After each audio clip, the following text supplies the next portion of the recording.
Y'all, I've been talking this whole time and I just realized I was on mute. For- Forgive me. Forgive me. I'm sorry. All right. But man, we talking about narcissists, right? And so man, let's do it. Let's get it. Let's get it. Let's get it. Um, got some natural sunlight going on. Just couldn't allow me. It's just a beautiful day. You guys can see back. Let me see if y'all can see back there. If you see that building there in the back with the grass on the top of that, that is the Target Center. So that is where the Minnesota Timberwolves play, and right behind that stadium is the Twin Stadium, the Minnesota Twin Stadium. Uh, so downtown in Minneapolis, we had a great NBF Advanced Conference, and man, I'm telling you, just great conference. One of the best ones I have been to, and I've been going to them since 2007, and so it was good, y'all. It was good. But let's get it. Let's get it. Y'all come on in. Come on in. Come on in. Come on in. We'll give you a couple seconds to get situated. Invite some people in. Invite them in. Because I'm telling you today, you don't want to miss today. You don't want to miss it. I promise you. Because we're talking about the most dangerous of all the narcissists, right? If you've been following me these last couple of episodes, I have been breaking down narcissism, what it is, what it's not, um, giving some examples of it, biblical examples of them.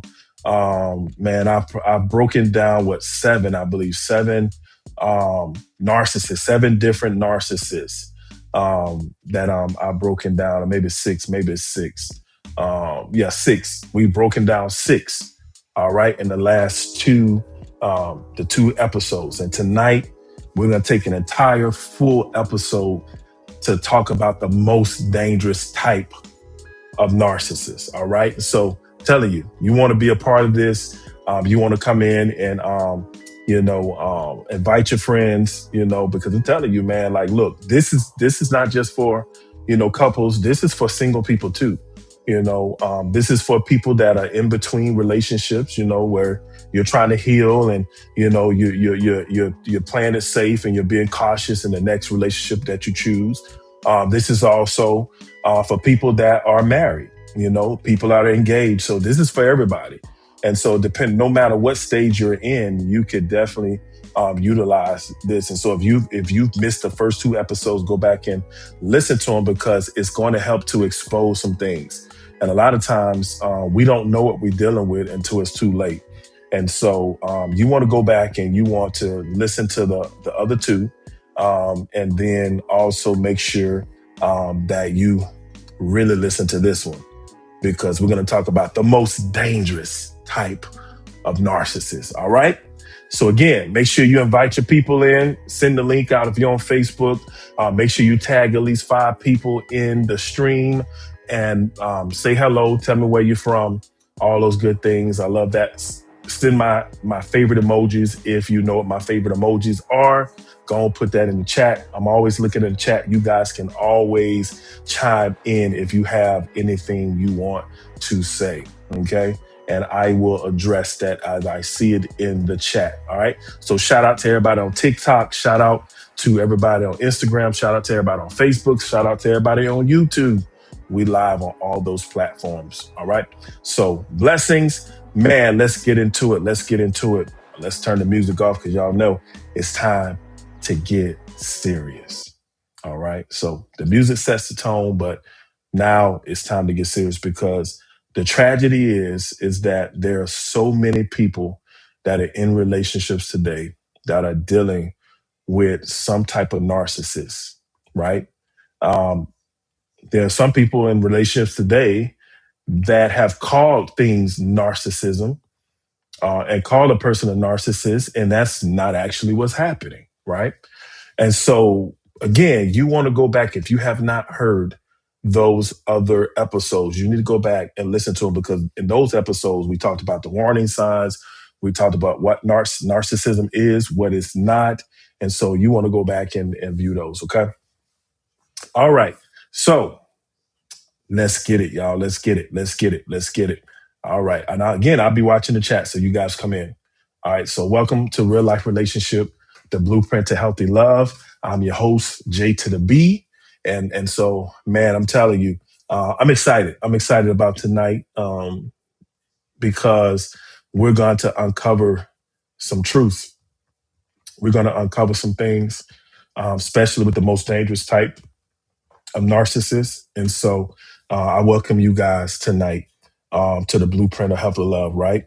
And so we're here to help singles, man. We're here to help couples, engaged couples, married couples. Here to help you guys build healthier relationships through biblical wisdom, right? Practical tools, and real life conversations. Because that's why I want you guys to talk to me. All right. Eventually, we'll have some people coming on, and we'll just be sitting down having these real life conversations before you. But we're gonna, you got to crawl before you walk, and so but yeah. So if you've been enjoying these, man, just put a shout out in the comments, man. It's always good to put comments.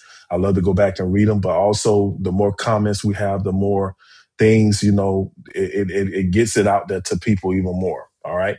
So make sure you comment, make sure you talk to me. All right. I want to talk back to you. All right. All right. So we always start out, you guys always know, healthy relationships don't happen by accident, right? They don't happen by accident. Oh, that's my camera. They don't happen by accident, right? They don't happen by accident. They're built with intention. Healthy relationships are built with intention. So we have to be very intentional when it comes down to building healthy relationships. We have to be very intentional. We have to be proactive. If we're proactive, we won't become reactive. When we're reactive, we got a 50% chance of not succeeding in whatever we're reacting to. Because when we're reacting, it's too late. We can't strategize. We can't, navigate it. We can't be able to pinpoint stuff before it actually happens. When we're reacting, it's already happening. And now we just got to use intuition. We got to use wisdom. We got to use whatever, the Holy Spirit, praise God. That's the best. You got to use Holy Spirit to help you navigate some things. But no, if we plan to, and if we fail to plan, we plan to fail. And so that's why with everything you do, you need to have a plan. All right. You have to have a plan. Okay. And if you have a plan and you think things out, you strategically process stuff, you get other eyes on it from mentors and different things like that, you have a better chance of succeeding. And so if you're proactive, you won't have to become reactive, because reactive, we're in trouble. All right. We're in trouble. So let's go, y'all. Let's go to the most dangerous. Let's go to the most dangerous. And you guys probably know this already, what the most dangerous. Again, we've talked about 6 different types of narcissists in the last 2 episodes. And this episode tonight, we're going to literally talk about one type of narcissist, and it's the most dangerous narcissist of all. Okay. All right. So if you're taking notes, take notes. If you don't have your partner with you, that's fine. You guys can go back and watch this together, because you guys know how I do. We do practical tools and all those different things. We do all of that. So you want to definitely really, really pay attention. Okay.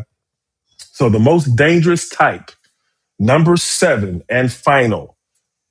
Number 7 is the covert narcissist.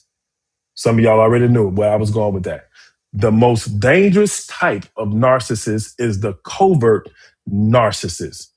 Many relationship experts, y'all, believe covert narcissists are harder to identify than the grandiose narcissist. And why is that? Because covert narcissists don't appear arrogant. They don't appear arrogant. Covert narcissists don't appear, in this place where they feel like they know it all. They appear humble, right? They appear humble. They don't demand your attention like in an open manner, like where they just go like, "Hey, I want your attention." They don't do that.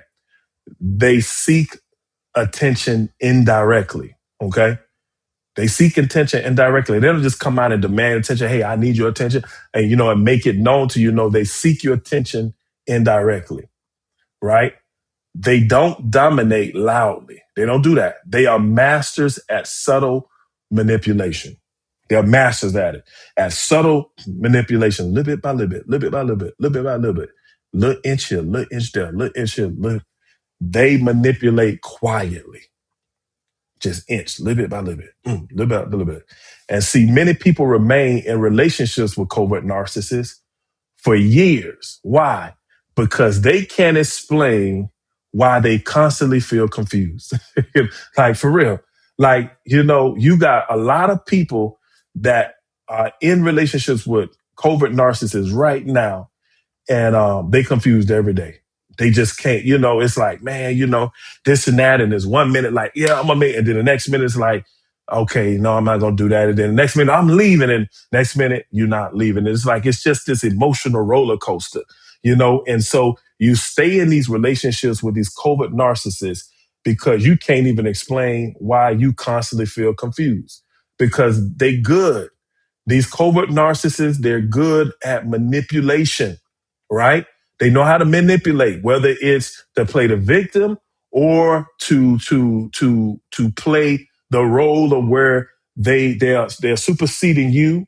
Like their arrogance come out and they put you down to make you feel like you're the problem, right?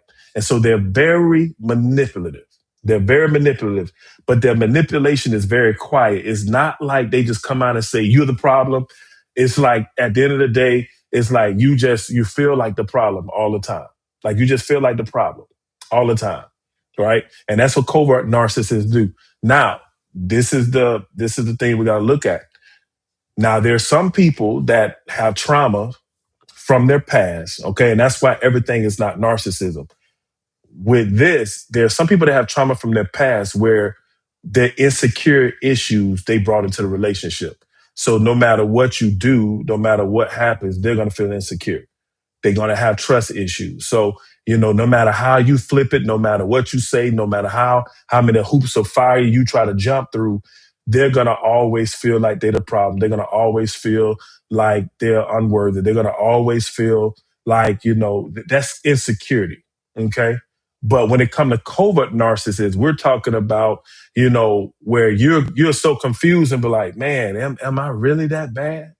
Like, man, am I really that horrible? Like, I can't be that horrible of a person because nobody else thinks that about me. But man, when I'm with this person, you would think I'm the worst person on earth.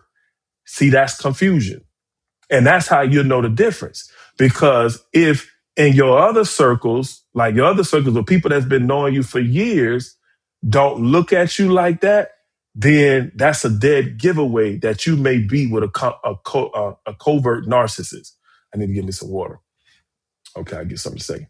A covert narcissist. Okay, so you have to understand that because if you don't, you will be one of those ones that will be constantly in this confusion or feeling confused, and you will stay in this very toxic situation with a covert narcissist because they go under the radar, they manipulate quietly, they're the masters at very subtle manipulation, like where you look around and you're just so confused and you just like, man, what the world? And that's when when you ask, man, am I really that bad? That's when y'all, that's a dead giveaway. Am I really on that level? Like, is it really? Am I really? Like, man, how did I fall so quickly? Like when I was in my other relationships, like I wasn't that bad. So how the world I got that bad in just this one relationship? Those things you got to look at, y'all. You got to look at. Okay, so let's look at the signs of a covert narcissist outside of what I just told you guys. They have a constant victim mentality. Constant victim mentality. Nothing is ever their fault. Everyone has wronged them. Everyone misunderstands them. Everyone has mistreated them. That's a covert narcissist. That right there, if you ran across somebody that's like that, where nothing is ever their fault, everyone has wronged them, everyone misunderstands them, or everyone has mistreated them, you better be careful. You got to be careful with them. Okay. But they constantly play the victim. They have a mentality as a victim. They ain't just playing it. They actually believe they are it. That's a difference. than playing the victim and actually feeling like you always are a victim, having a victim mentality. Okay. And so that's one of the major signs, constant victim mentality. Then the next one is passive aggressive behavior. So instead of addressing issues directly, they'll give you the silent treatment, right? Yeah, they'll give you silent treatment. They'll withdraw from you.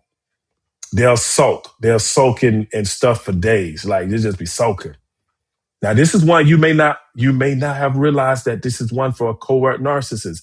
They are very sarcastic. Covert narcissists are very sarcastic because again, that manipulation, they'll manipulate. They won't come out and just be straightforward. They're gonna come out and be manipulative. They're gonna subtly manipulate little bit by little, little bit by little bit, little bit by little bit. And so they can be very sarcastic, right? And then they are great at emotionally punishing you. Emotionally punish you, whatever that looks like. They are great at emotionally punishing you. Okay. All right. And that's a big one because some of you all have been beat up emotionally by covert narcissists. And again, you're confused as ever. You like a shell of yourself. You're not sure of yourself anymore. You're second guessing yourself because covert narcissists will beat you up emotionally and mentally until you literally just break because they don't have a break. They don't have a off switch. It's just when you are a covert narcissist, like as a narcissist is self-centered. A narcissist sees them, me, myself, and I. So that's just in general. With a covert narcissist, is like they see themselves as a victim, so they're gonna always play that card, right? And so you could even feel like they put you on this pedestal, like it's a double standard. Like when it come down to you, they want you to be so perfect and stuff. And if you're not, there's HELL to pay, right? But when it comes down to them, they want all the grace in the world, right? That's the manipulation. That's the double standard, and it's not said. It's something that you see. It's something that you experience. That's what covert narcissists do. Okay.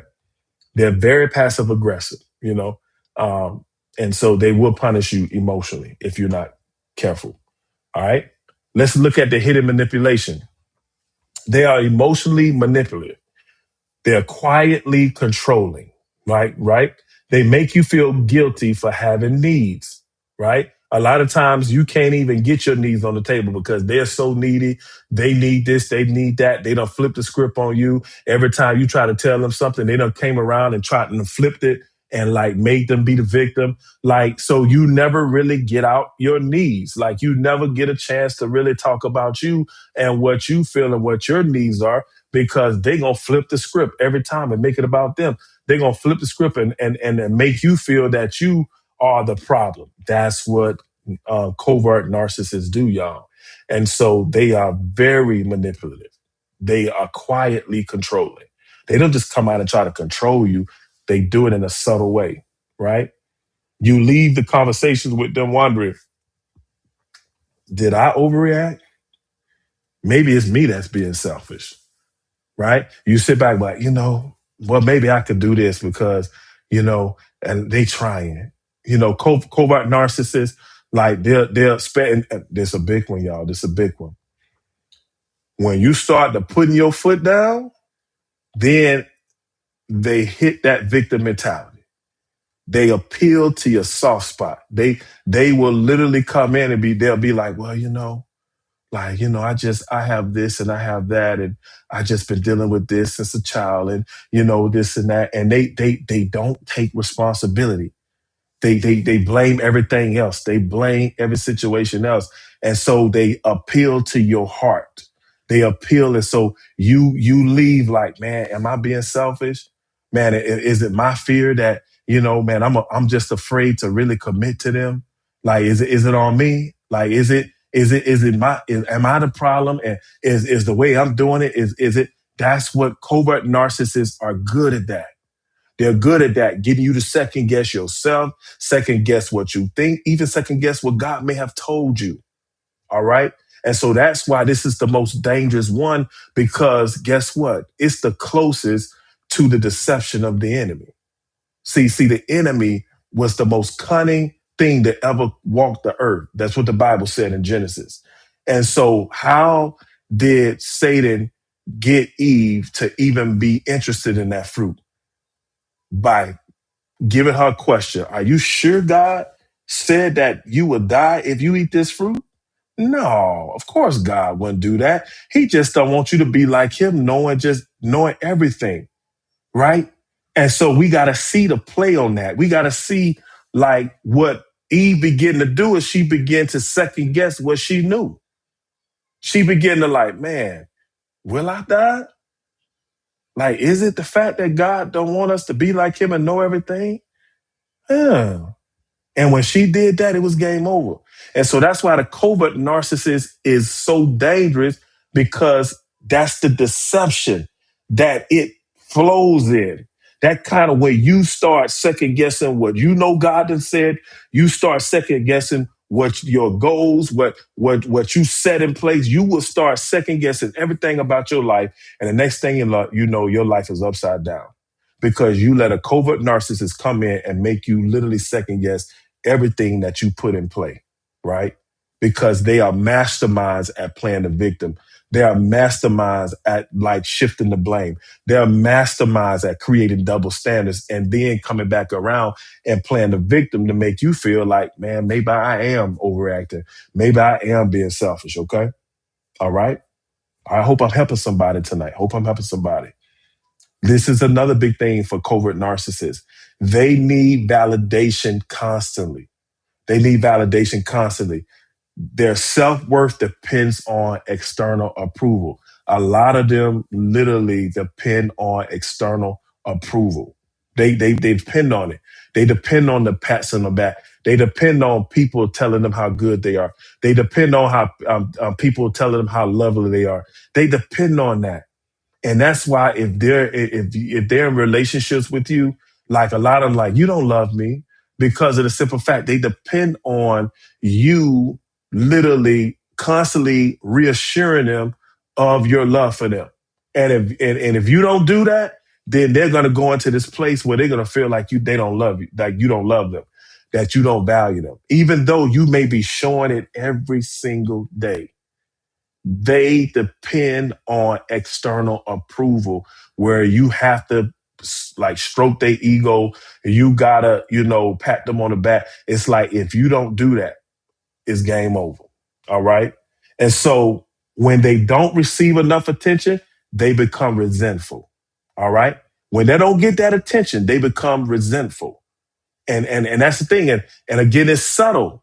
It's subtle. It's not something that they're going to be out in the open and say, you know what? I resented that when you did that. No, they're not going to do that. It's going to be subtle, and they're going to be manipulative. And then they're going to try to flip the script, and they're going to try to literally come in and boom, and pick away at you little bit by little bit, little bit by little bit, little bit by little bit, with making you feel like you the problem.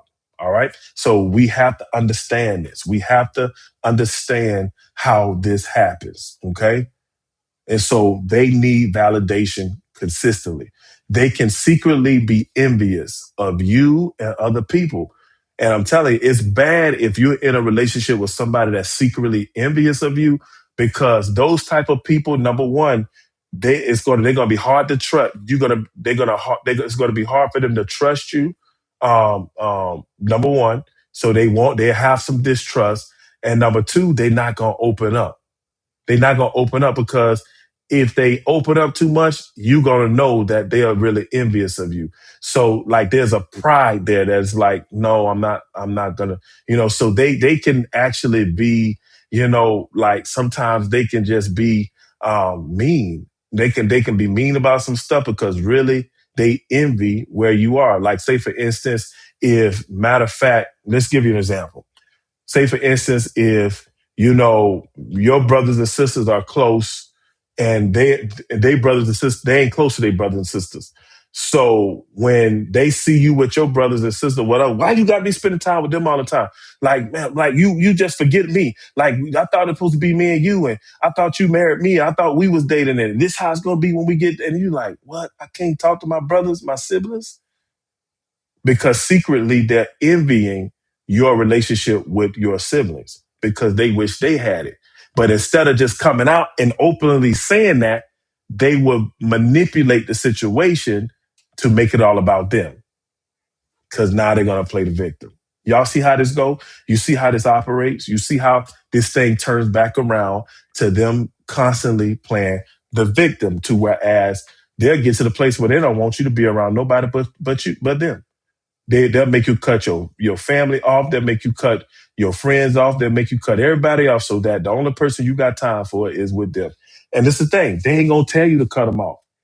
They are subtly manipulative, quietly manipulative to whereas you would do it because of how they're responding and the victim and the sensitivity and how they're pulling at your heartstrings. You'll cut them people off because you love that person.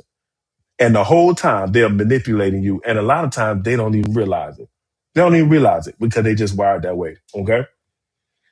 All right. They have this thing that they have to be in control emotionally. They have to have emotional control. So think about this. They don't control you through intimidation. It's not through intimidation, y'all. They don't control you through intimidation.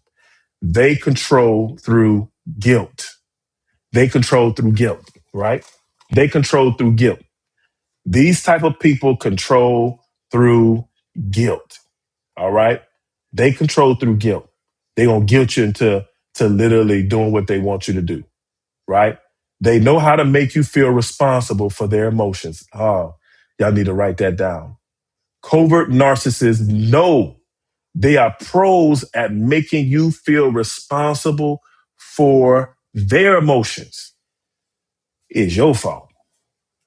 You the reason. You it. You. They're going to make you feel that, right? And so they will slowly wear you down emotionally till you just be, oh, I don't even want to come home. Oh, man, I don't want to deal with this today.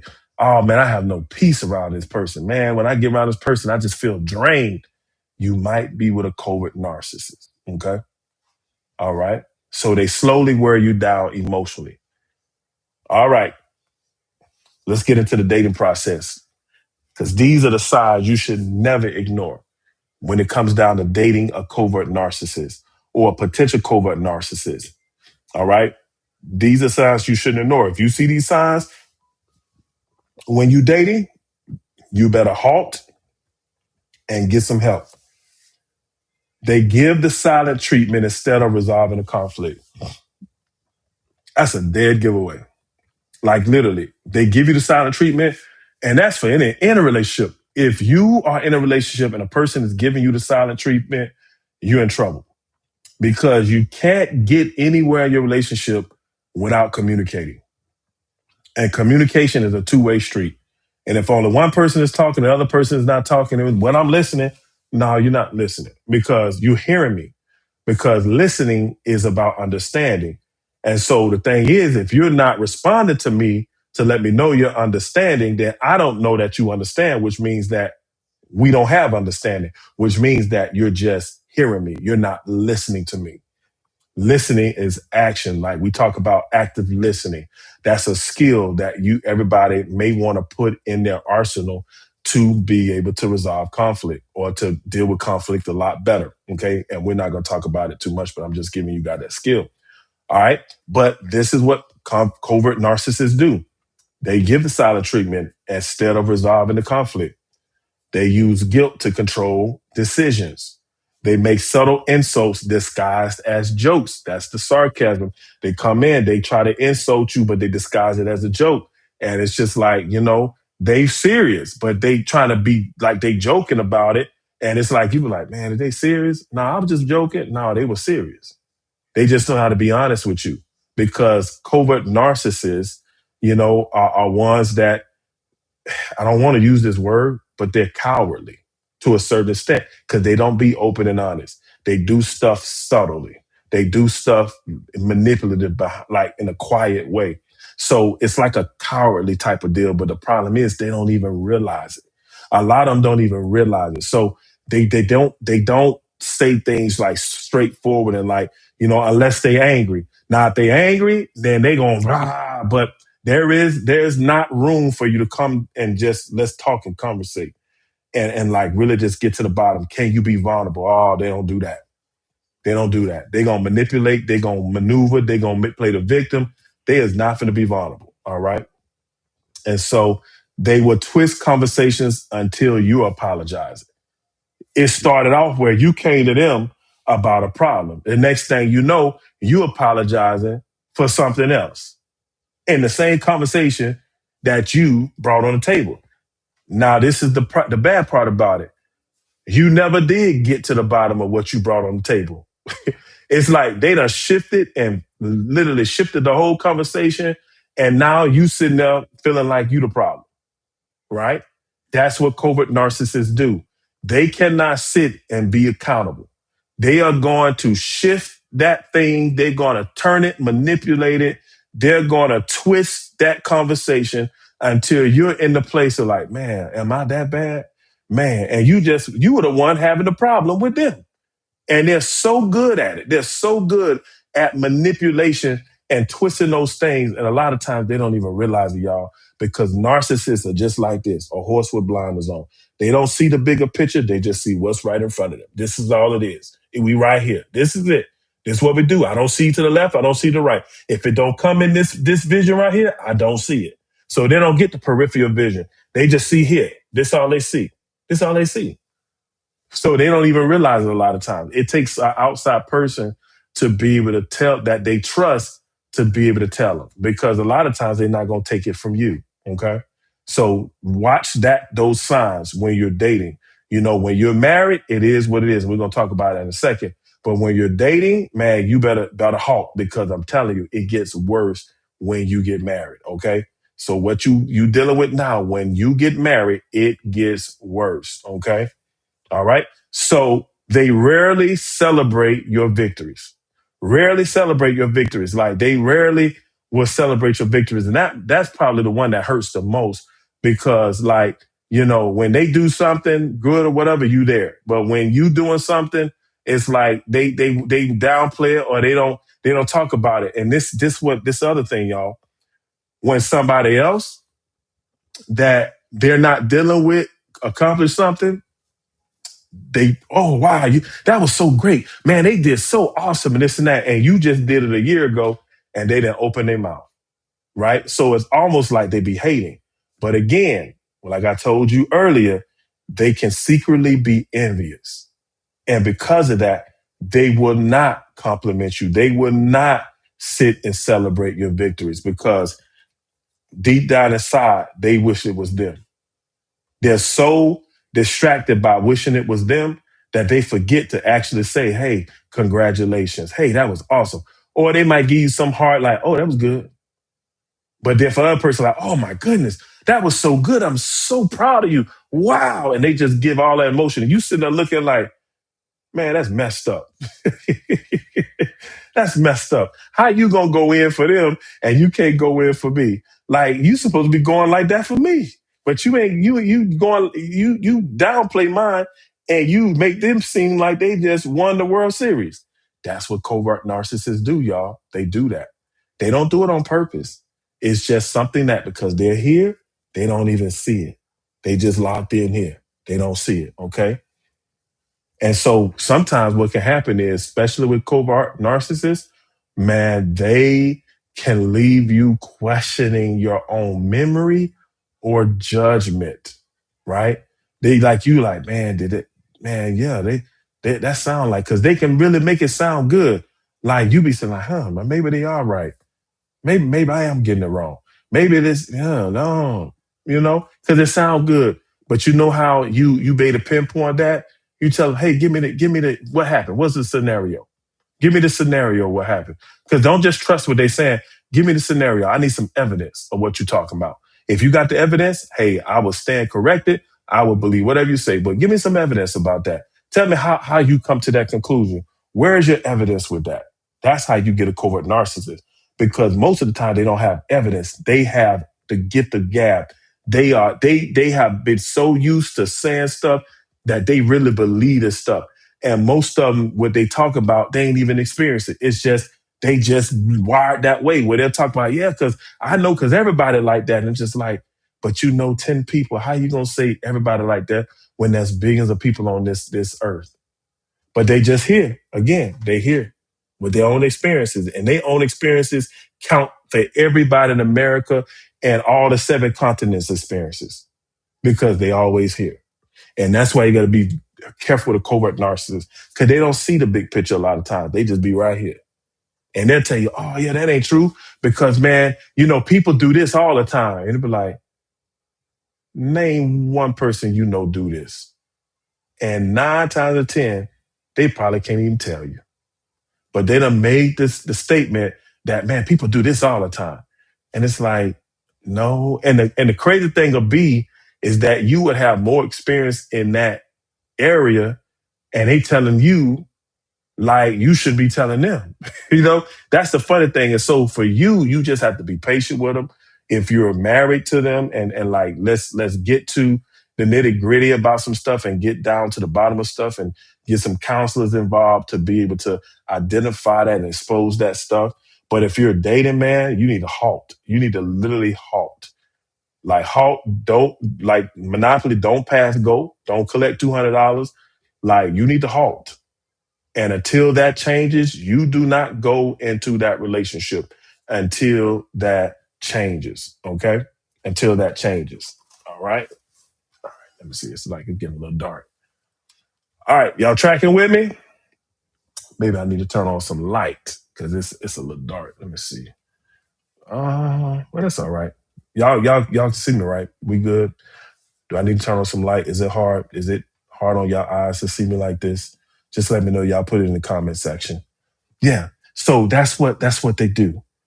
They will leave you questioning your own judgment, leave you questioning your own memory. And so again, that's how you get the evidence. You bring the evidence, like, show me the evidence.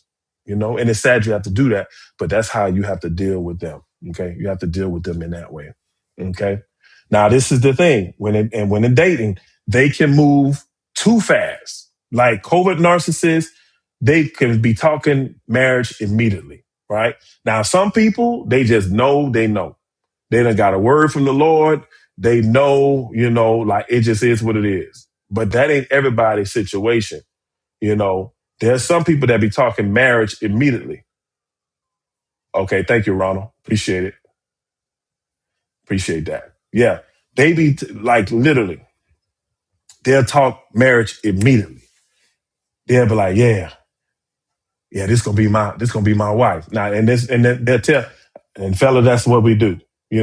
Fellas, that's a covert narcissist tendency where you just been dating this girl for 2 weeks and you telling the fella so she overhear you because you did that on purpose. Yeah, this one gonna be my wife. Yeah, bro, it's gonna be my wife. How you gonna say that's gonna be your wife and you just met her 2 weeks ago? God ain't tell you that. But that's the manipulation. They said it loud enough so they know she heard it, because that's a way to get control of a situation to make her literally melt like butter into their arms. That's covert narcissism. Women, y'all do the same thing. You might not do it like that, but you do the same thing, right? You literally you'll be talking about marriage immediately. You'll do things to win that guy over and to make him look at you as a wife and all that kind of stuff. And it can really come off manipulative. It can really come off controlling, because you got to get it your way how you want it, and we don't want to do that. Now, if the Lord is in it, then the Lord is in it. That's a different thing. You see what I'm saying? The Lord is in it. Because that happens to some. I've heard these stories where God spoke and people got together and they never look back. But it has to be God. But we ain't talking about the God factor. We talking about people that just do that for a reaction or whatever reason they do it. They do it. And I've seen guys, my teammates. I've seen it, y'all. Like, it just is what it is. Like, I've just seen it too much from my teammates in different teams, college, professional, I've seen it. I've seen it too much. And sometimes, man, just to, help, you guys understand, sometimes it's not narcissism. It's just, it is what it is type of mentality, because a lot of, when you play professional sports, man, people see you as a ticket. They see you as the meal ticket. And so a lot of players, man, they just get conditioned to knowing that these women just see them as a meal ticket. So they have that mindset to whereas it's like, it is what it is.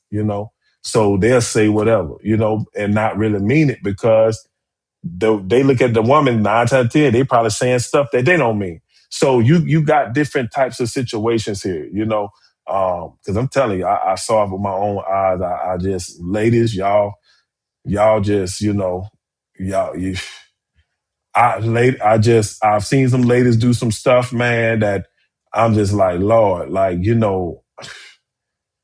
they parents cannot be approve of that. Like like, it's just, but people want those ballers. They want that paycheck. They want that security. So they will get pregnant from an athlete. Like, I've seen it a lot. It's just, unfortunately. I mean, when we get our agents and different things, and we get our mentors, they talk to us about that stuff. Be careful. Like, if you're gonna be out there messing around, you got to make sure that you're doing what you got to do. Don't ever take no stuff, contraceptives from them. They might have put holes in it, all kind of stuff. So, like, we were taught that, like, don't do that. And so, it's unfortunate, but athletes get in the mindset like, man, 9 times 10, the woman I'm gonna meet, they just want my money.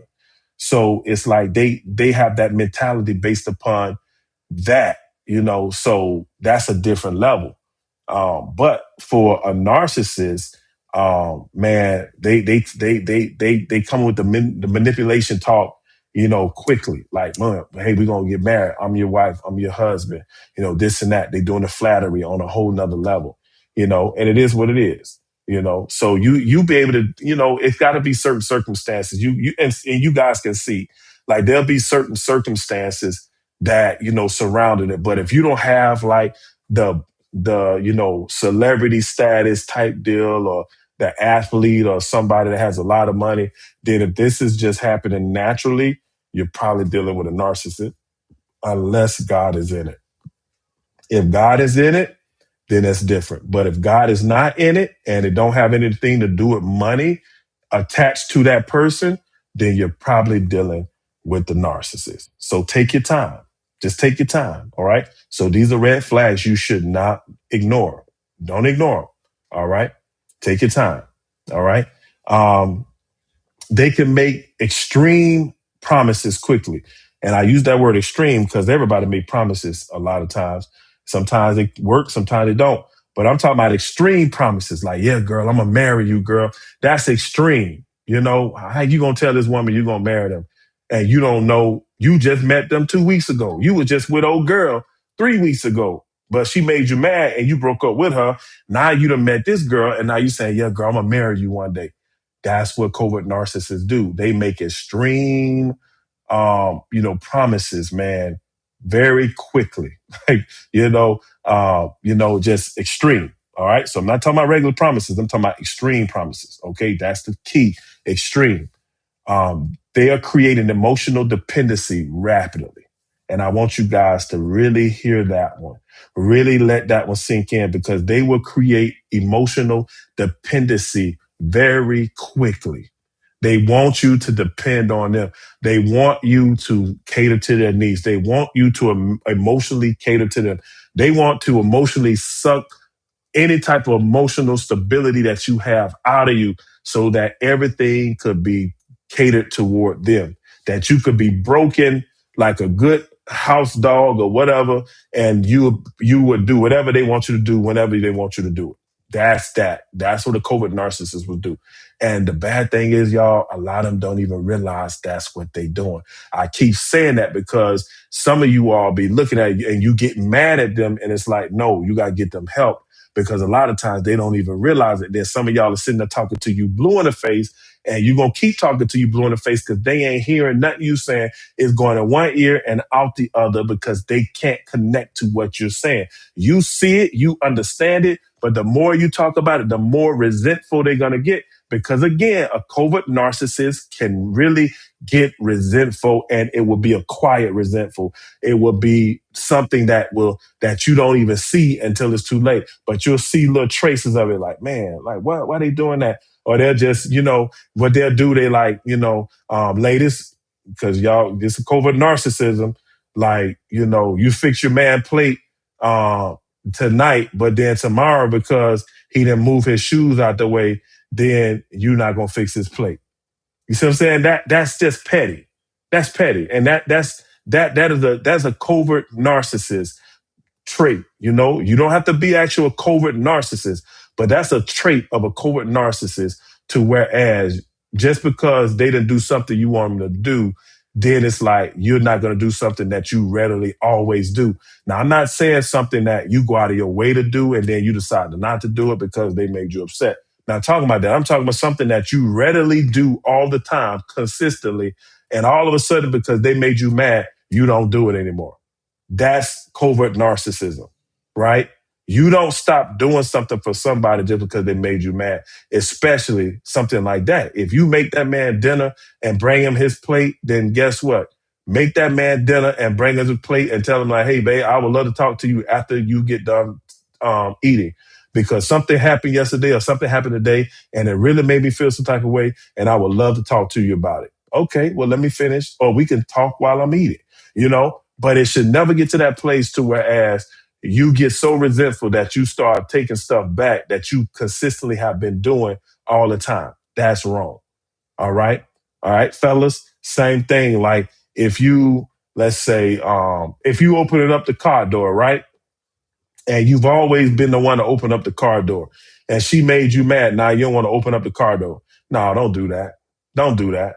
If you've always been doing it, continue to do it. Say, babe, like, you look, I know we go in this place or whatever, but hey, earlier you really rubbed me the wrong way when you said A, B, C, and D, and I would love to find some time to talk about it. Can we talk about it later tonight? Yeah, babe, we could talk about it later tonight. Okay, before we go to sleep. Okay, cool. Bam, there it is. But if you open the door, continue to open the door. And I said door on purpose. I ain't say door. I said door. Let me see. Somebody said something. Oh, Ron said, Jacob worked 14 years for the woman he wanted. He was not playing. Yeah. Jacob did, man. He worked 14 years. He got Leah first in the first 7 years, and the father-in-law said, "Well, hey, I can't marry off the younger one before I marry off the older one. So you got to marry the older one first." And so he had to marry the older one first before he actually got the one he really wanted, secondly. So it was crazy. Like back in the days, that was crazy. And Jacob was really committed because he worked 14 years hard labor, to be able to marry his love of his life. Yeah, yeah. All right, so all right, let's keep it moving. They want to move fast. They make extreme promises. They create emotional dependency rapidly. They have to do that. That's the only way they feel safe a lot of time because they have trust issues. All right. Now let's get into this. They love bomb you. They love bomb, BOMB you. Right. And what does that look like? Excessive compliments. They just go out of their way to compliment you. They just, oh yeah, how can I count the ways? My Sherry or more. You just like, oh, he's so romantic. That's in the first 2 weeks. Say that in the first 2 years. Like, when we get to year 2, is he still doing that? Right? When we get to a year, is he still doing that? Or is he just putting on from the beginning? Right? So they can be excessive with the compliments. They can consistently always text. Again, a lot of this comes from their insecurities, right? So they got to be controlling. They got to manipulate. They can overwhelm you with affection. All right. And they can make these grand promises, like that's like, like I said, Hey, I'm gonna marry you, girl. You the love of my life. I never met somebody like you. Like they might even rap a song to you. They might sing a song. They may say something, and man, they just pull out all the stops. They just you thinking they Rico Suave. You thinking like they the best thing since sliced bread, right? Because it feels amazing when they do it. But guess what can happen? It can open the floodgates of manipulation, leading to destruction. And that's what you got to look at. Because sometimes it ain't narcissism. Some people are just wired that way. But that's why you have to be patient. Don't rush into getting into these relationships quickly. Don't rush the dating process. Don't rush it because you don't want to be with somebody who is love bombing you. That they're doing that until they open those gates of manipulation and you wide open, vulnerable as all outdoors, and it's checkmate. They got you. They got you. Checkmate. They got you. And the next thing you know, you spend 15, 16, 17, 18, 19 years in a situation hoping it'll change. And then you come to realization like, man, this ain't never changing. I've known so many people like that have been in those situations and had to come to the understanding like, man, this is not gonna change because they don't want change. This is just what they want to do. They don't want to do this. They don't want to do that. They don't want to go to counseling. They want to do. So it's like at the end of the day, you stuck. So that's why before you get stuck, you need to be able to see these signs. All right. Take your time. Watch these signs. Watch for them. So that if these things are true about the person and they're covert narcissists, you can go the other way and don't have to have all the damage and the destruction come to your life. All right. So they love bomb you. Then, of course, we hinted on this earlier. They isolate you, right? They isolate you from your family, your friends, your mentors, your pastors, accountability, people, that literally are healthy in your life. They try to isolate you from them because they don't want you really talking to them because they're afraid that some other people going to say what's the truth and get you to start looking and seeing what's up. So they isolate you. They don't want you to be around family, friends, mentors, pastors, and accountability because they want to keep you all to themselves. They want to control you. They want to manipulate you. All right. And so people that are healthy encourage healthy relationships. Controlling people isolate. And that's what happens. So if you're in a situation, a person is putting you in an isolated situation because it could come down to their insecurities. It could come down to they may have an orphan spirit. They may have, the way they grew up, run either way, regardless if they're narcissists or regardless if they just traumatized. Run either way because you do not want to be in a relationship with somebody like that. That does not work at all. You have to make sure that they're healed before you get in a relationship with them type of people because they will make your life stressful. I'm telling you, I've seen it too many times. They will make your life stressful. So be careful when you get into relationships with people like that. All right. All right, y'all. We get into this thing right here. We get into it. All right. So everyone else is the villain. Everyone else, not them. They never the villain. Everybody else is. Every form of relationship ended because somebody else was crazy, right? Every relationship ended because somebody else was crazy. Every church they've been to hurt them. Every boss they've worked for has been unfair. Every friend that they've had before you betrayed them. Eventually, you will become the next villain too. And this ongoing confusion is often one of the biggest warning signs because you looking like, man, am I really that bad again? Because it's like, yeah, because I've been through this and I've been through that. And you knew I've been through this. Why would you put me through this? You'd be like, well, I didn't put you through this. Like at the end of the day, that was not my intention, blah, blah, blah, this and that. I'm sorry. I'm sorry. Like it was never my intention. And you just always, I'm sorry. I'm sorry. I'm sorry. And now you feeling like you the worst person ever. When the reality is that they've always seen everybody they've ever dealt with literally as the villain. Not them. Everybody they dealt with. And guess what? You're no different because they're going to see you as the villain too. And that's the thing. And so you'll be the enemy. You won't be the teammate. You're going to be the enemy. And for you all that's married, some of y'all know what I'm talking about because you feel like you sleeping with the enemy. Come on, somebody. You feel like you sleeping with the enemy. And so we have to deal with that. We have to navigate that. We have to expose the lies of the enemy and we have to be vulnerable with one another. We have to be. We can't have this hidden resentment that between us. Like you have to expose all of that stuff and deal with it once and for all, right? So let's look at a biblical example because you guys know how I did, these biblical examples. Absalom. Absalom is a biblical example of excuse me, a covert narcissist, right? Absalom is.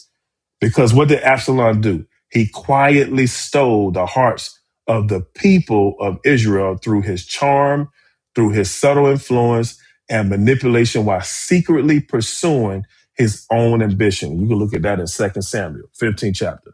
He had his own ambition to be the king of Israel. His dad was king of Israel. He had his, and he put teams together. He started doing stuff, man, trying to get well known, trying to get people to know who he was so that he could overthrow his dad. That's manipulation. That's Absalom is a great example of a covert narcissist because that's what he did. It was all about him. He didn't even realize, like, bro, if you'd have waited your time, you might have could have been the next king anyway. Who knows? But he wouldn't wait his time. He wanted it now. He wanted to do it. Of course, David was really the culprit of all of that, even being able to come to fruition because of what he did with Bathsheba and how he killed Bathsheba's husband, right? And so the prophet told him, like, hey, this is what's going to happen. What you did in secret, God is going to expose to all of Israel. And so Absalom was the vessel that God used to expose what David did, right? So you can go read about that. But the problem is that Absalom was very manipulative. He was very conniving. He even, he got with, what's his name? Ahithophel. And Ahithophel as a like his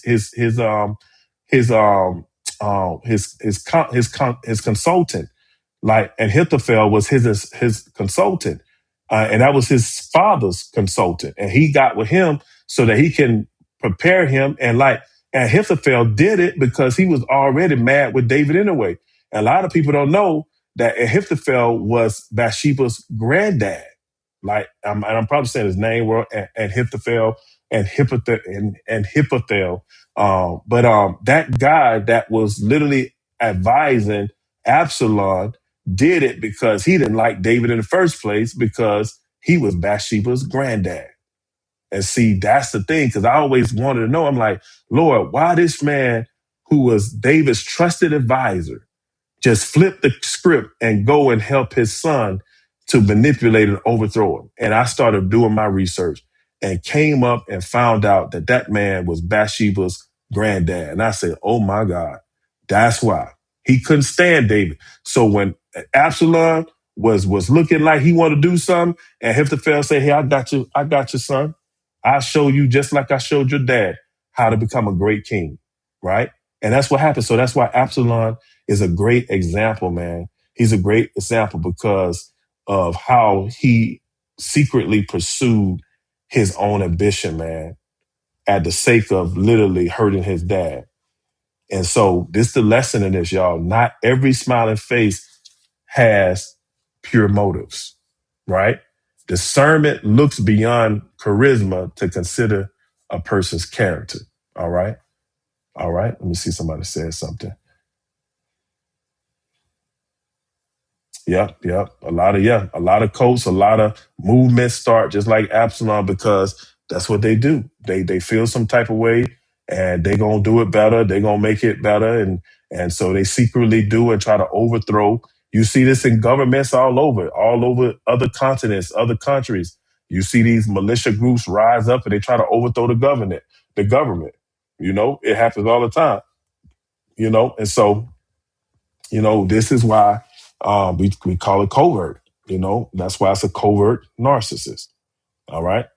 All right. All right. Let's go ahead and get into those that are already married who might be in a relationship with a covert narcissist. All right. So let me be clear. Not every selfish person is a narcissist. Not every difficult spouse is a narcissist. Not every argument means you're married to a narcissist. Many people simply have unhealthy habits, y'all, that can change. And that's why it's so important to take your time in the dating process. It's so important before you get married so that you can deal with this stuff before you get married. But if you're married already, like just because you see the tendency of somebody to have this, that don't mean that it is. Because people may just simply have unhealthy habits. But unhealthy habits can be changed. And the question would be, are they willing to acknowledge the problems and work on them? That's the difference. If they're willing to acknowledge the problem and work on it, then you don't have to worry about narcissism because they're willing to work on it. They're willing to humble themselves. Now, if they flip the script back on you, look at me good. You in trouble, trouble, trouble, right? If they flip the script back on you and shift the blame, and now you come out of the conversation more confused than ever, and they didn't even acknowledge it. They didn't acknowledge your feelings. They didn't acknowledge that this could be something that's what's happening. You in trouble because that's what makes the difference. If they're willing to acknowledge the problem and work on them. All right. Where you bring it to them like, hey, I'm noticing this in your life. And they were like, well, if it wasn't for you, that wouldn't be happening. That don't happen because of you. There you go. There you go. You're in trouble. So again, that's why we need to take the dating process seriously and not skip the stages of, having a healthy relationship that goes from us meeting each other, being acquaintances, all the way to marriage. We have to make sure we don't skip any stages or any levels in that process, because if we do, it can be catastrophic because we could literally be in a situation that we haven't exposed everything that needed to be exposed before we said I do. All right. So if you're already in a relationship or a marriage and you're seeing these tendencies, how should you respond? Well, the first thing you need to do is set healthy boundaries. All right. Boundaries are not for punishment. Listen to me good. They're not for punishment where you're punishing a person, where it's like, I'm putting this in place for you to run up against it. No, they're not for punishment. They're for you all's protection, both of you all's protection, even for them. So you can't sit and put a boundary and you keep moving it. And it's like this person getting more frustrated because the boundary only works for you and don't work for y'all, right? Those boundaries, when you're married, you both need to agree on the boundaries that you're setting so you're both in the same page. Like once you get married, that's what it is. You become a one flesh. You can't have these single type of boundaries when you're married. Well, I don't feel comfortable talking to you, so unless we have a mediator, I'm not talking. What kind of foolery? You can't do that. Like at the end of the day, like you can't live with a mediator. The mediator is not coming home to you. The mediator is not going to be around you 24/7. So what happens when you're not around the mediator? You just not going to talk to each other? That's foolery. So the thing is, that's not a healthy boundary. A healthy boundary would be, hey, let's talk about when we're going to talk about conflict. So if conflict comes up, let's handle it this way. Put it out there that there's some conflict, and instead of getting into it, let's just say, hey, can we set up a time to talk about it? So that, this can be a neutral situation and we can set up a time to talk about it in a certain location. We can set up a time to talk about it when we're in a certain place. Like for some people, especially for some women, like they feel more like secure if like they're in a situation with their husband where maybe he's holding her or she's laying in his lap, like it diffuses the tension. So maybe you set up the conversation while you guys have that opportunity for her to lay in your lap and you playing her hair or whatever, and you have the conversation. That's the healthy boundary. The healthy boundary is not, well, I'm not talking to you unless I have a mediator. No, that's not. That is toxic and it's very manipulative. Okay. So some of you all be doing that. And it's like, you cannot do that. That is toxic. That is not a healthy boundary. That is going to literally drive the other person away and hurt them. That's going to hurt them because of the simple fact they're going to never feel valued. They're going to never feel that they can get off the table what they need to get off, because soon as you can say what you want, but soon as it's time for them to say what they want, now you putting this over, respect my boundary. And it's like, no, that's manipulation. So that's the thing. And so, ladies, like I've seen it a lot. Ladies, you can't do that. If you are nervous to talk to the person that you married, first of all, that's a problem, because you should have never married them if you couldn't trust them enough to actually talk to them. All right. Number two, like, you cannot expect that person to not want to talk to you, or to only talk to you when you get a mediator, because you're only going to have a mediator once a week for 45, 50 minutes. And I'm quite sure you don't want to spend 30 minutes talking about problems from the past. And now you're not dealing with stuff that will actually help you be able to conversate better, and tools and practice different things. And so that's what I'm saying. It'll be a waste of counseling time. So the thing is, ladies, you have to be very careful when you are getting married. Like, if you don't feel safe with that man, then don't go forward in the marriage. Okay. Like, if you don't feel safe, because if you go forward in the marriage, I don't give a care what you thought. I feel the Lord told me this is my husband. Well, you better wait until you feel safe enough for this man to be your husband. Okay. Because if you don't, then it's going to be manipulation from the beginning, because it's going to be about your security that you should have put in place when you were dating, instead of it being put in place when you're married. Because healthy boundaries in marriage has to do with both people coming together and literally compromising to say, this is what's going to work for our relationship, because you're one now. Okay. So I talked about that in Healthy Boundaries before. Just want to come reiterate that again, because I see a problem with that a lot in my counseling sessions with people that I'm dealing with, that they can literally move the goalposts in their boundaries and call it healthy. And it's not. It's very toxic and manipulative. And the other person feels devalued, unheard, and feel less than, because the simple fact is always to protect the other person from hearing them. And that's destructive. And that boundary becomes punishment. And healthy boundaries are not boundaries that are set for punishment. They're set for protection. All right. For both of you guys. Okay. Amen, somebody.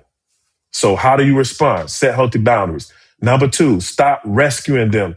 Many people become trapped trying to save a narcissist. Y'all hear me good on this. It's a term that I call, and fellas, we good at this. Fellas are good at this. Ladies, y'all do it too.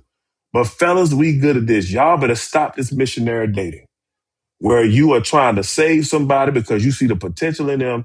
And it's just like, you better, like Maya Angelou said, when a person show you who they are, believe them the first time. That's where you have to do. You cannot marry potential. You don't want to marry potential. That is the worst thing that you could do. You don't want to marry potential. All right. Don't marry potential. You have to marry present. What you see, and you got to ask yourself, if this never changes another day in my life, will I be okay? Will I be okay? That's where it is. That's what you got to deal with. Will you be okay? And if your answer is not yes to that, then you better halt and don't get married. Okay. So you guys got to understand that for you guys that are dating, you guys that are married, you got to stop literally going in there trying to be superwoman or superman or God to these people. You got to let God do it, because you cannot heal someone who refuses responsibility. God has to show them how to take responsibility. They got to go to a counselor.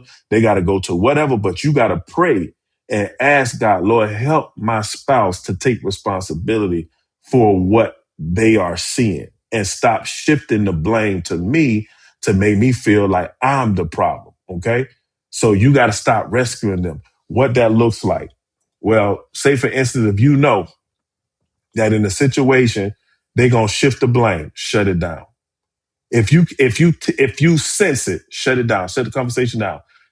And a lot of times it'll start off with, you can feel them getting a little tense, right? When you're talking, they may interrupt you. They may, just certain things, you'll know how it is. And when you start sensing that when this thing is about to flip, shut it down. Just say, hey, I'll talk to you later. Because now if you do that, they're gonna have to come face to face with that stuff. If you keep trying to get them to see it, you keep trying to get them to understand it and comprehend it, you are trying to rescue them, and you don't have the power to heal someone who refuses responsibility. You got to let God do that. So stop, because again, you don't see it as you rescuing them, fellas. Ladies, you don't see it as you trying to rescue that man, but really that's what you're doing, right? And the thing is, you can't heal them. You don't have the power to heal them. Only our Heavenly Father has the power to heal them. So you have to stop trying to rescue them, okay? All right? You can't heal somebody. Stop trying to rescue them. Amen, somebody. Amen. Amen. All right. How do we respond? Again, set healthy boundaries, stop rescuing the person. And again, if you and y'all ask some questions on that. If you don't understand, because that's a deep one. And that may not be as clear. So ask a question. If you don't understand, well, can you break that down a little bit more? Because that's a hard one. That's a hard one for some people sometimes that they don't, especially when when you're dating, it's not hard. But when you're married, like that's hard because you're wired to love one another. But the thing is that you have to stop putting yourself in a position to be an emotional doormat. You got to stop putting yourself in a position to literally be taken advantage of, or to be getting the short end of the stick. And then you say, well, I'm going to just love him in spite of, because that's only going to get you so far, because you're going to get frustrated and you're going to get frustrated. That might work for a few years, but if you keep not getting your needs met for year after year after year, you're going to explode emotionally, mentally, frustration wise, whatever. So you got to put a healthy boundary in place where you decide, I am not rescuing them anymore. God, that's your job. And Lord, hey, we might have not should have got married when we did, because they had these issues they needed to work through. But hey, we here. So God showed me how to stop rescuing my spouse. So help me to put this healthy boundary in place to whereas I will not try to rescue my spouse anymore. Why? Because I do not have the power to heal them. You have the power to heal them. So you rescue them, God. Help me to be able to play my part in this and be able to come alongside you to be able to do what I need to do so that you could do what you need to do. That's the prayer you have to pray. Okay? That's the prayer you have to pray. If you're dating, stop missionary dating. Cut it out, because at the end of the day, you don't marry potential. You marry the present. And if the person at the present state is not what you're looking for, don't get married. Plain and simple. Not saying that in the future would be, they wouldn't be, but wait to the future to see. All right. So how to respond? Healthy boundaries, stop rescuing them. Require. Y'all listen to me. Somebody say require. Somebody say require. Require accountability. This is non-negotiable, y'all. A lot of times we require, that the person love us, that they be honest with us, that they be respectful. Like those are great, but we will forget to tell people that we require accountability. Growth requires ownership, y'all. You cannot grow if you don't take ownership of things in your life. If you're always shifting the blame, I promise you that person ain't growing. I promise you that person in the same boat they was 5 years ago, if they still shifting the blame and not taking accountability or taking ownership of where they are. Without ownership, there is no transformation. You cannot transform no kind of way if you don't take ownership of where you are now. Okay. So you must, this is a deal breaker. This is a boundary.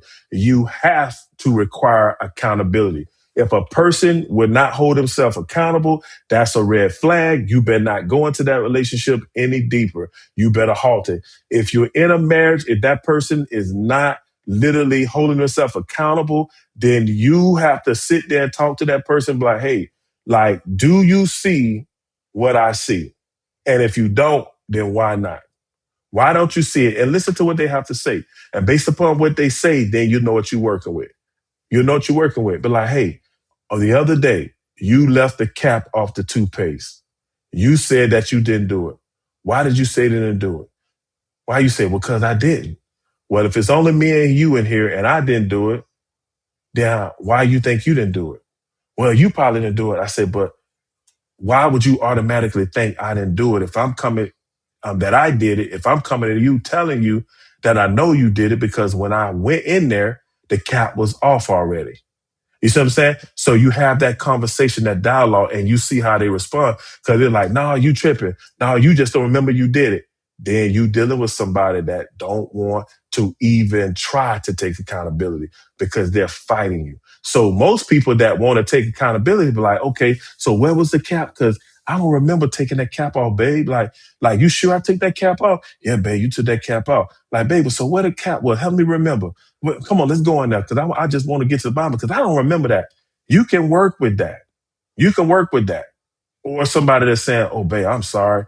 I don't even remember doing that. But if you said I did it, I must have did it. My bad. You can work with that too.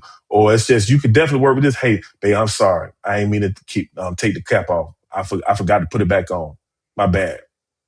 You can work with those three things. But the one was like, no, you done forgot you did it. You just done forgot. You got amnesia. That's what's happening. And then they were like, yeah, because that right there, you know where that come from.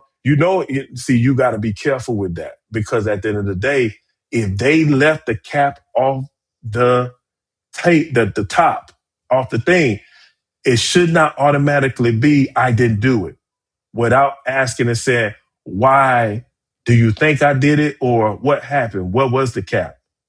You see what I'm saying? If they automatically, I didn't do it, see, they don't want to take no accountability. That's not the way to respond. The way to respond is like, you sure I did that? Okay, like, so what was the cap? Yeah, because see, this morning I didn't even go. I didn't use the toothpaste. And see, yesterday I put the toothpaste cap back on because I charged up the motorized, the battery operated toothbrush. And you saw it. Yeah, I did sit on the counter. Babe, you right. I must have left that thing off. My bad. You can work with that. But the one say, no, I think you mistaken. Like you had to leave it off because why would I leave it off? I wouldn't leave it off. Like I wouldn't do that. I've never done that. Red flag again. Because you never say never. Because most of the times people done did stuff more than once or twice, right? So you never say never. All right. So that's the thing. Man, it's nice back there. It's beautiful back there in the city. Let me see if y'all can see that. Y'all can see that. Yeah, it's beautiful. That's I'm right behind the Minnesota Timberwolves stadium, the Target Center, and also the Minnesota Twins stadium that's right behind it. All right, let me put some light on y'all because it's getting dark. Oh, where that light?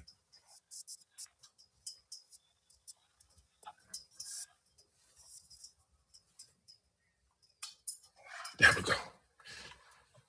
There we go. Now we got some light. There's light. We got some lights. All right. But yeah, so that's the thing. I didn't realize how dark it was getting, y'all. I was so into this what we talk about. I have realized that it was dark, and y'all ain't tell me nothing. Y'all ain't even say that to me. It's dark, and I didn't even see it was dark. I didn't even see it was that dark. But yeah, so this the thing. So literally, like require accountability. All right, because if people don't take accountability, like they don't take ownership, game over. All right. It's game over. All right. So if you're in a marriage, like get help because you can't just divorce because the person don't take accountability. You got to pray and ask the Lord, hey, Lord, look, stop rescuing them, shut it down, put that healthy boundary. Like, look, I'm not going to argue with you about this. If you want to talk about this later, we can talk later. But if you can't talk to me, then we ain't finna argue about this, right? When I didn't leave that cap off, I didn't leave the toothpaste off the cap, the thing. Okay, babe. All right. And just walk away. Cause then they're gonna have to deal with that. If you keep trying to go back and forth with them, like you're trying to prove something, or you're trying to get them to see something nice. I take that back. You're not trying to prove something, you're trying to get them to see something. And when people are wired the way a lot of covert narcissists are, they not going to see it. I don't care how much you talk about it. What they would do, they would grow to resent you. And that's when you know you're dealing with a narcissist because they're going to resent you. And a lot of times it's going to be subtle. They're not just going to come out and tell you. They're going to do little things that you can see that you're going to be able to pick up. Like, man, you really don't like me. Man, you really ain't feeling me. Man, you really like, I could tell that I'm like the worst decision you've ever made. They'll never come out and say it, but you'll start feeling that way. That's when you know you're dealing with a covert narcissist. All right. Because they're not going to come out and say it, but they're going to subtly manipulate you into that place to whereas you're going to look at yourself as the problem. All right. All right. So again, require that accountability. If you're dating, that's a deal breaker. If you're married, then get some help. Try to talk to them, reason with them. If that don't work, then get somebody involved to that they trust or somebody that knows them from their past. Try to bring them into the conversation because 9 out of 10, if they got accountability issues, somebody in their family or somebody that they done grew up with could be able to tell them, hey, bro, hey, sis, yeah, we noticed that in college. Like, you wouldn't take accountability for nothing. Hey, so that's the thing. So, get somebody involved that knows them because that's the thing. That's the only thing that's going to be able to help with that situation. All right. All right, let's go to the next way to respond. Get wise counsel. Proverbs 15:22. Plans fail when there is no counsel, but with many advisors, they succeed. Isolation helps unhealthy relationships stay unhealthy. So get the wise counsel. And that has been a concurrent theme throughout this whole episode and last week's episode and the week before that episode, right? And this is huge, y'all. We have to protect our emotional health.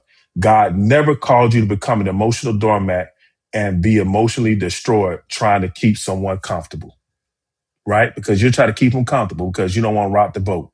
You want to prove your love. So you want to sit there and take all they junk, and show them, hey, you can trust me. You can value me. Hey, I'm here to win it. I'm here for you. Like, even though everybody else walked out on you, I'm not going to walk out. Because again, they're going to play the victim. So everybody else wrong. Everybody did this. Everybody did that. They did that. They hurt me. And so you're going to take on the responsibility of being the savior, of being the healer. You cannot heal nobody. So stop trying to rescue people and protect your emotional health because that's what you got to do.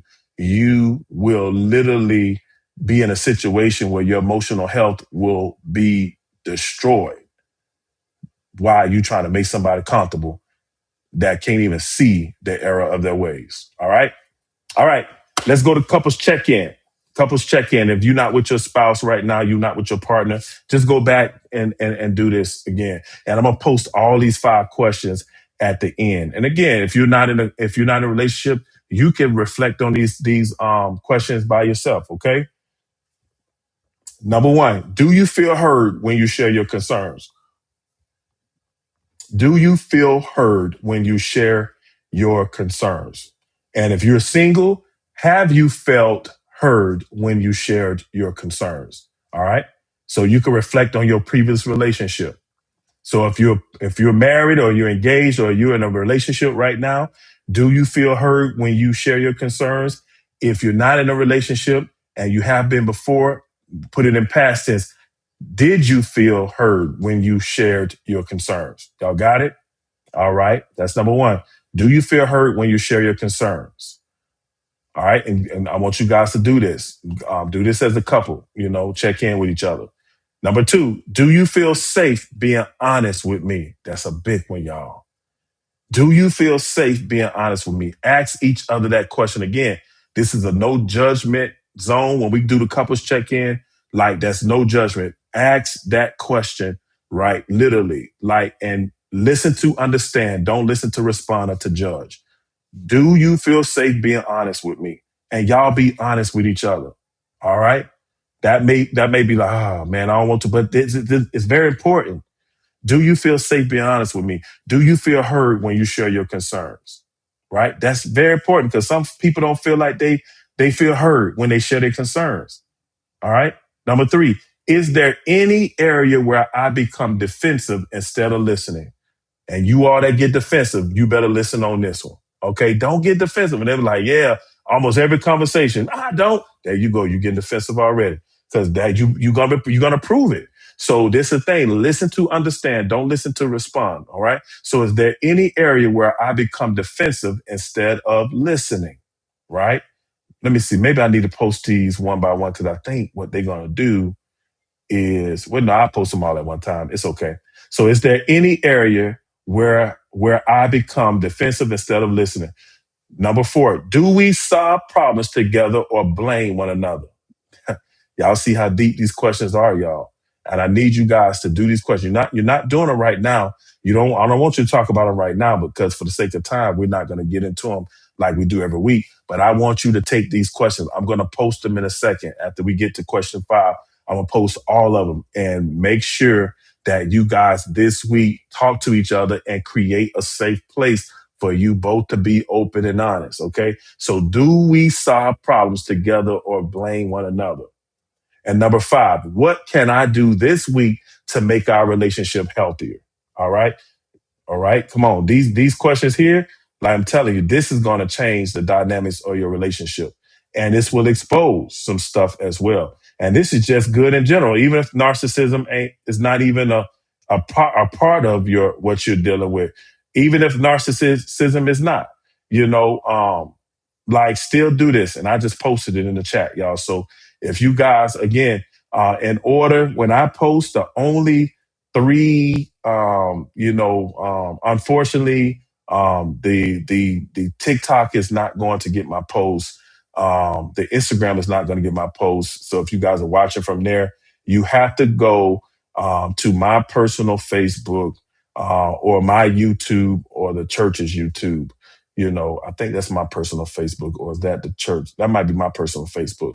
So you have to do that, okay? Unfortunately, for whatever reason. So, but definitely YouTube. YouTube always has. That's why I was going to think about just doing a YouTube channel.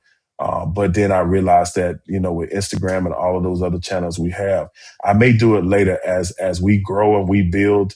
Our audience. I may just go to one channel on YouTube to whereas it just puts everything together. But for right now, I'm gonna just continue to go live on all those platforms to give people opportunity to see what we're doing. Okay. So you must be able to, you got to go on YouTube, you got to go on Facebook to see the questions that I just posted. So if you're not on either one of those, just make sure you go on those. And again, the Facebook and YouTube stuff, you should be able to have it. If you don't have it, just put it in the chat, and I should be able to go. I should be able to see it. Okay, but just look me up on YouTube, Jonathan Burton underscore. I believe that's what it is, and you should be able to see it. Jonathan Burton underscore at Jonathan Burton underscore. I believe that's what my YouTube handle is. Yeah, that's what it is. At Jonathan Burton underscore is my YouTube handle. All right. All right. Cool, cool, cool. So you guys should see that. All right. Okay. So let's go to the practical tool of the week because you guys know I always give a practical tool. All right. The accountability test. Ooh, y'all know it's going down because this be the hardest one. This the accountability test. And this how you can tell if somebody is running from accountability. All right. All right. When conflict happens, ask, what part of this belongs to me? What part of this belongs to me? Because healthy people ask this question.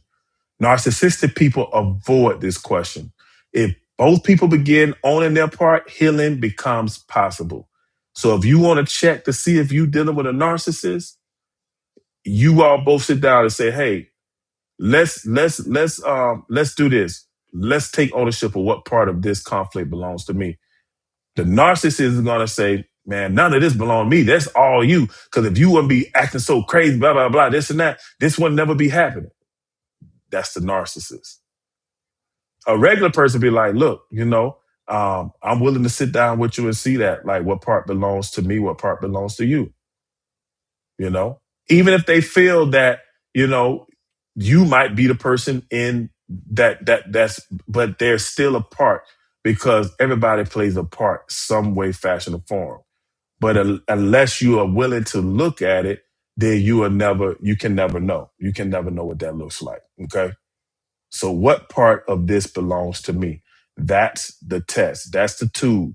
Like when you guys sit down and you have a dysfunctional situation, or you try to communicate to resolve some conflict and it's hard, ask yourself, what part of this belongs to me? You both ask yourself that. Put that question on the table. Hey, what part of this belongs to you? What part of this belongs to me? And us not being able to resolve this conflict. All right. All right. All right. Let's get it. So the goal of dating is not simply finding someone who loves you, right? The goal is finding someone who can build a healthy relationship with you. That's the goal. When we're dating, the goal is to find someone who you can build a healthy relationship with. Just because they are charming, that doesn't equal great character. Just because they give you attention, that doesn't equate to them being able to be intimate and emotionally intimate. And it doesn't equate to that. Just because y'all chemistry is fire, it's fire. Just put fire emoji, fire emoji, fire emoji. Just because y'all chemistry is fire doesn't mean that you're compatible.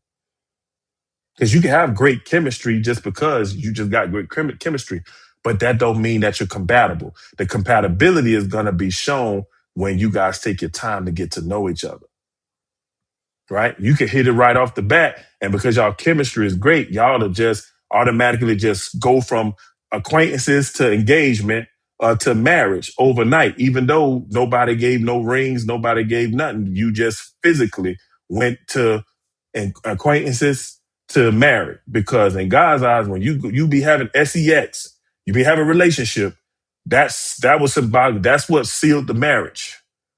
And so some of us, we go in this situation where we meet somebody's acquaintance and we skip all the steps and go directly into marriage from a spiritual standpoint. Because when you have a relation with somebody and you do, like that's you, like that's you becoming one, literally, physically, right?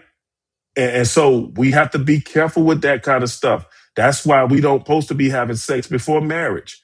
Like there's soul ties, all kind of stuff that happens when you are having, relations with somebody. And so you don't want to do that if that person is not your spouse. All right. And some of us, that's what we do.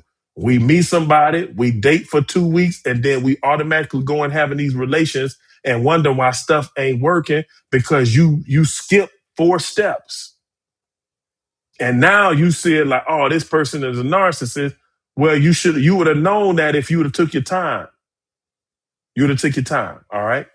Or this person, we're not compatible. We had great chemistry, but we're not compatible. But you want to call them a narcissist because they got some habits that you don't like, right? But that don't mean they're narcissists.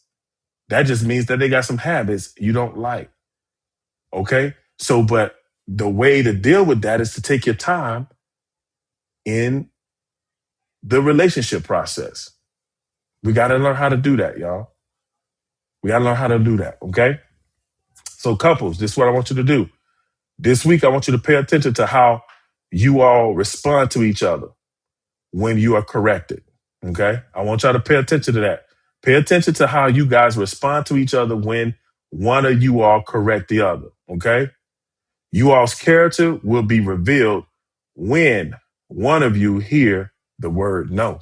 It's going to be revealed.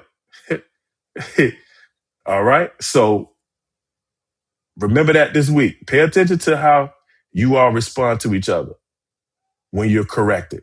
And when one of you correct the other, pay attention to that. And then pay attention to how your character is when one of you guys hear the word no. All right. And also, I want you to do this. Now, this just not this week, but I want you to do this at all times. Okay. It's very important for you to literally watch for these things. Watch for humility, not false humility, not false humility. You got to watch for humility. That takes some time. Watch for accountability. Okay. Be watching for that. Watch for teachability. This is a key, y'all. Some of y'all be getting into marriages and stuff, and you don't want your spouse to tell you nothing. Why marry somebody if they can't tell you nothing? Right? And you just know everything. So if they're like, hey, I would know, wow, you wrong. Like, I ain't listening to you. I don't trust you. Why marry somebody you don't trust? Why marry somebody that can't tell you anything or be able to talk to you and you be like, babe, I appreciate you. I didn't even see that like that, right? I've seen it too much, y'all. I've seen it too much in counseling sessions where people just show me and I'm like, so why you married that person and they can't tell you nothing? Well, what they gonna tell me? What you mean what they gonna tell you? They could tell you anything. You need to respect them enough to listen to what they're saying because what they're saying could save your life, right? So watch for being teachable. These qualifications build healthy relationships. So humility, accountability, and teachability. Those three are very important. If you don't have those three in your foundation of your relationship, then it's going to be hard to build healthy love because you need humility, you need accountability, you need teachability. All right. All right, y'all. Well, I appreciate y'all for joining us for another episode of our real life relationship, a blueprint for healthy love. If tonight's episode helped you, share it with a friend, share it with somebody you love, share it with a couple that's dating or that's engaged or that's even married. Share it with someone who may need these insights before making a life changing relationship decision. All right. And so just remember, healthy relationships don't happen by accident. They're built with intention. Okay. So be proactive so you don't have to be reactive. Amen. All right. So I pray y'all enjoyed. You guys will see the giving information if you desire to give. It's right there. And so I appreciate y'all. I appreciate y'all. I hope you guys enjoyed. This was 3 long sessions, episodes of narcissism and narcissism, what it is, what it's not, the warning signs, the dating signs, the red flags. Like, man, we broke this thing down. So if you enjoyed this, man, please hit me in the comment section and say, man, I enjoyed your teaching, these episodes on narcissism. All right. Because that was a lot. That was 3 teachers, y'all. That was a lot, but I didn't want to shortchange y'all. I added more. I ain't gonna lie to you. I started thinking about it. I said, man, it'll be great if I can give some biblical examples and some regular examples, because that just helped people to connect with it more, to be able to see and visualize what that narcissist looks like, that type of narcissist. So I went back, and that's why this became a part 3. It wasn't going to be a part 3. It was just going to be a part 2, but it became a part 3 because I went back and added more because this is just my passion, y'all. God has called me to do this. And so it's my passion to help people. And I love helping people in their relationships. That's what God has called me. I've been helping people in relationships since I was 18. I didn't understand it, didn't comprehend it, but God anointed me for it. And so I changed my major because of the fact that God anointed me to help people in relationships and marriages before I was even married. It was weird. Now it's better because I am married. But when I didn't get married till my 30s. So just think about me counseling couples, and I wasn't even married, but they came to me because of the anointing of God on my life. And I'm telling you, I have a lot of success stories of people that can tell you that God used me to help turn their relationship around. So yeah, man. So I love this. I love what I do. God is good, and all glory belongs to Him. All right. So I love you guys. Again, if you want to give the Cash App rise, just JLBurton for you guys on TikTok and all that. So Zelle will be the JLBurton03 at Gmail. And then Venmo will be JLBurton03. So you see the theme there. The Cash App is JLBurton. Zelle is JLBurton03 at gmail.com. And Venmo is JLBurton03. All right. So I love you guys. God bless you. Appreciate you guys. And again, hit me up. Y'all let me know what you want me to talk about, because you never know. I may talk about your situation or something and again, I'm not going to say who you are. So just put the situation, DM me so that, because I want to talk about what y'all want to talk about. I want to help you guys. So like, take advantage of this. Take advantage of it. It's like literally you getting somebody that is coming on here that can literally, indirectly help you with whatever you dealing with in your own relationship. All you got to do is DM me and tell me about it. Like, hey, how do you handle this? I could put a whole episode together off of that because it's just God is just anointed me, y'all. This is just what I'm called to do. This is a part of what I'm called to do. So, all right. So y'all hit me up. Let me know so that I could put some stuff together that y'all really want to hear. Until then, man, I'm gonna just continue to post stuff and do stuff that I know that people struggle with just from my experience and my background in counseling, and so, but yeah. So I love you guys. God bless you. Thank you for your support. Thank you guys. Put those emojis. Put my favorite emojis before you log off. All right. I see Ronald. Ronald put my favorite emoji earlier. All right. But I love you guys. God bless you. Have a blessed night. Bye.